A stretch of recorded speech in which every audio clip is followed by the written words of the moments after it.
Hi, I'm Brett Vanderbrook, and you're watching Chad's Beer Reviews, where we place the 𝓑𝓻𝓮𝓲𝓷 above the Constitution.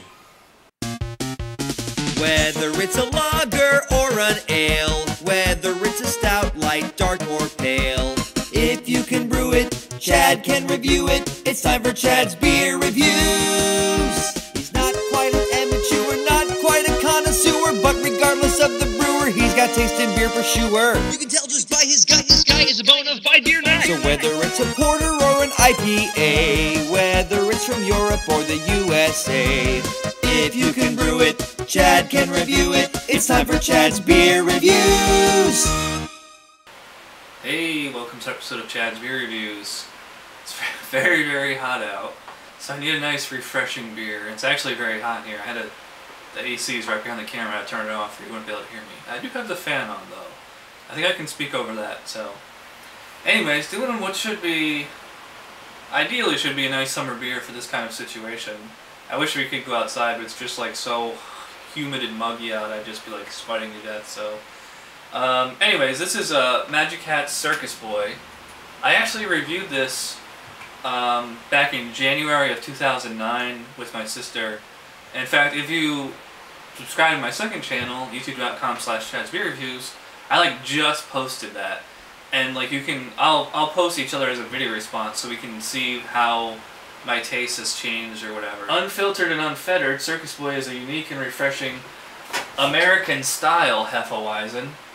Is he a who or a what, or perhaps some of both? Be amazed by the flavorful haze of this wonderful wheat beer. For yeast, they use American Hefeweizen, hops Amarillo, malts, malted wheat, and pale. 4.5% ABV. So that is probably the most yellowest beer I've ever seen. It's like almost, it's like the same color as the label. Look. I mean, it does what a Hefeweizen is supposed to do. I mean, that is very cloudy.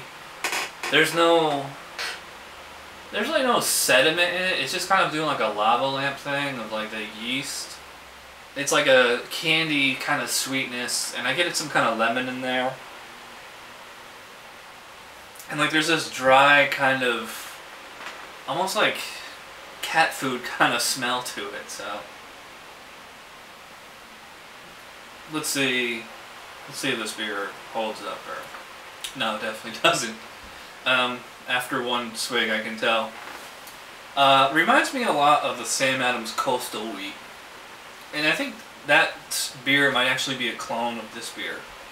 It's a typical American Hefeweizen of like just a kind of a pale, wet wheat kind of taste with like a lemony zest in the finish.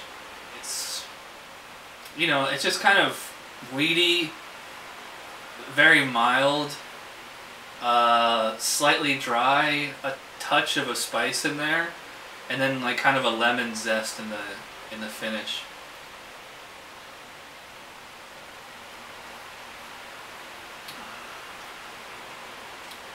It's refreshing.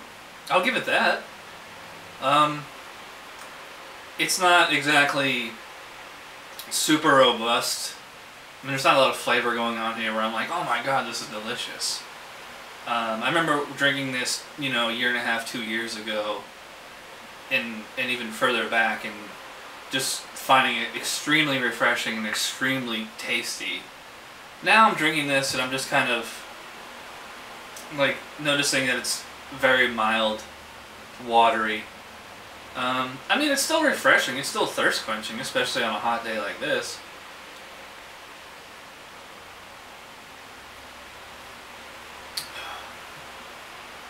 And the drinkability on it is great. It's like a soft mouthfeel. Even though it's like a little watery, it's not like ridiculously thin, like a flat Pils or anything. It's more, it's just a little thicker, and it's not, you know, like it doesn't dance on your tongue or tear it up or whatever.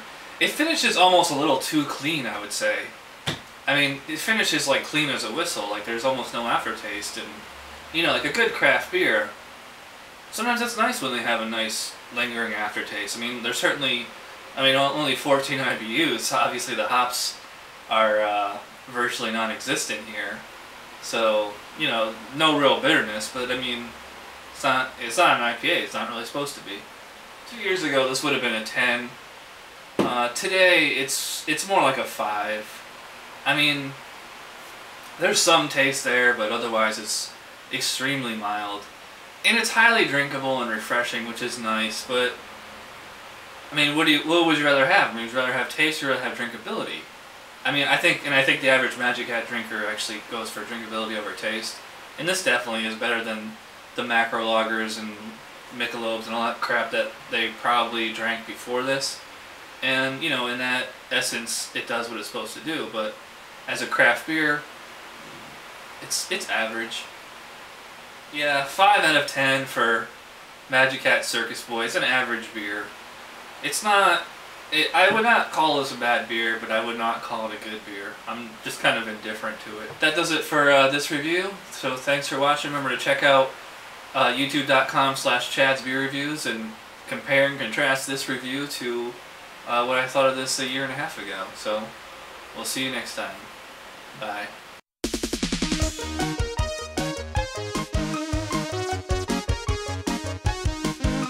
Somebody brewed it, Chad just reviewed it. Thanks for watching Chad's Beer Reviews. Trust me, the next episode will be a lot better.